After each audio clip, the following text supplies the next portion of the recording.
গেল 3টি নির্বাচনের মতো বোঝাপড়ার কোনো নির্বাচন দেখতে চায় না জামাত। তাই আগামী নির্বাচনকে কেন্দ্র করে যদি কোনো মেকানিজম কেউ করে তাহলে তাদেরকেও দেশ ছেড়ে পালাতে বাধ্য করা হবে।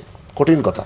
জামাতের আমির সাহেব যে কথাটা বলেছেন, আমি আমি আমি যদি মনে করি যে উনি যে গেলেন, মানে আমাকে অ্যাটলিস্ট গোটা 2-3 টক শোতে আমাকে এই কথাটা ফেস করতে হয়েছে। আমি এক্স্যাক্টলি ওনার রিপোর্টটা পড়িনি, মানে ওনার বক্তব্যটা। উনি যখন আমাদের পার্টির চেয়ারম্যানের সাথে যখন দেখা করতে গেলেন, সেখানে নির্বাচন পরবর্তীতে মানে একটা জাতীয় সরকার গঠনেরও তো একটা আকাঙ্ক্ষা ব্যক্ত করেছিলেন। নির্বাচনের পরে বসে এরপর নির্বাচন মানে সরকার গঠনের বিষয়ে কথা বলবে, এমন বিষয়টা ছিল। বিষয়টা এরকম ছিল না। আচ্ছা, যদি তখন আমার প্রশ্ন ছিল বিং এ সিটিজেন, আমার তো দলের পরিচয়ের বাইরে তো আমার একটা নাগরিক পরিচয় তো আছে, নাগরিক ভাবনা থাকতে পারেন, এটা তো আর আমি মানে ইট ইজ নট সোল্ড নাকি, এটা তো আমার আছে। তা আমার বক্তব্য হচ্ছে যদি সবাই যদি জাতীয় সরকারে চলে আসে, পার্লামেন্টে বিরোধী দলের অস্তিত্ব থাকে নাকি? তো এটা হাসিনা মার্কা পার্লামেন্ট হয়ে যায়, অর্থাৎ বিরোধী দলের নেতা তিনি হবেন বিশেষ দূত প্রধানমন্ত্রী, তারা হবে মন্ত্রী, যা হয়েছে জি এম কাদের, আনিসুল মাহমুদ ঠামুদেরা ছিলেন না। আমরা তো ওই জায়গাটা ফেরত যেতে চাই না।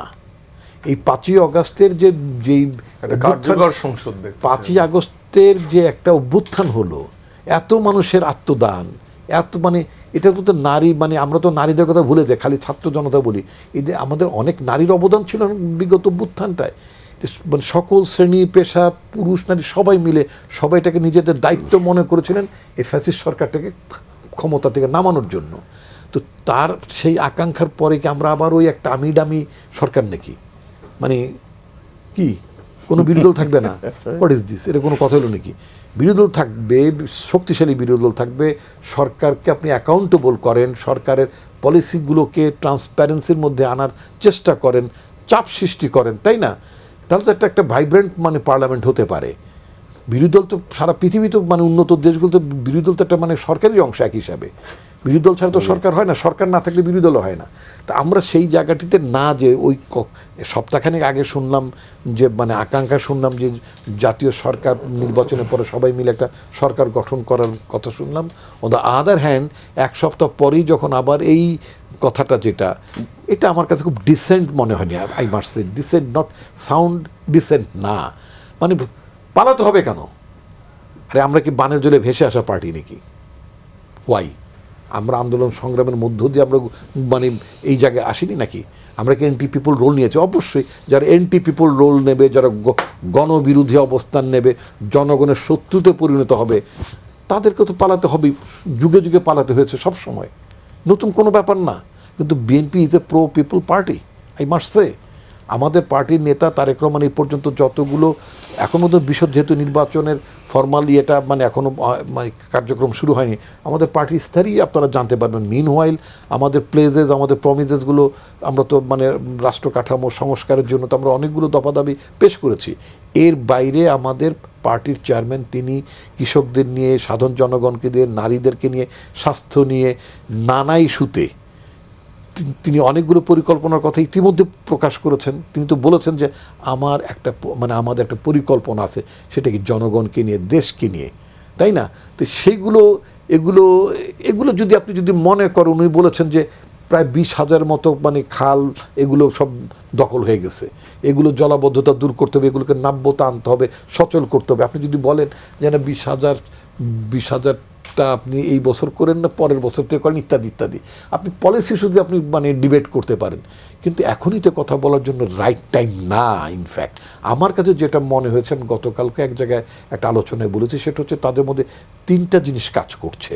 3টা জিনিসের মধ্যে একটা হচ্ছে যে তারা তারেক রহমান দেশে আসার আগ মুহূর্ত পর্যন্ত একটা হাইপ তোলার চেষ্টা করেছেন, যদি আমরা ক্ষমতায় যে আমরা নারীদের জন্য এটা করব, আমরা যদি ক্ষমতায় যে আমরা এটা করব, ওটা করবো, ইত্যাদি। অর্থাৎ ক্ষমতায় যেতে পারি, জামাত ক্ষমতায় যেতে পারে, জামাত সরকার গঠন করতে পারে, এই ধরনের একটা হাইপ দেওয়ার তারা চেষ্টা করেছে।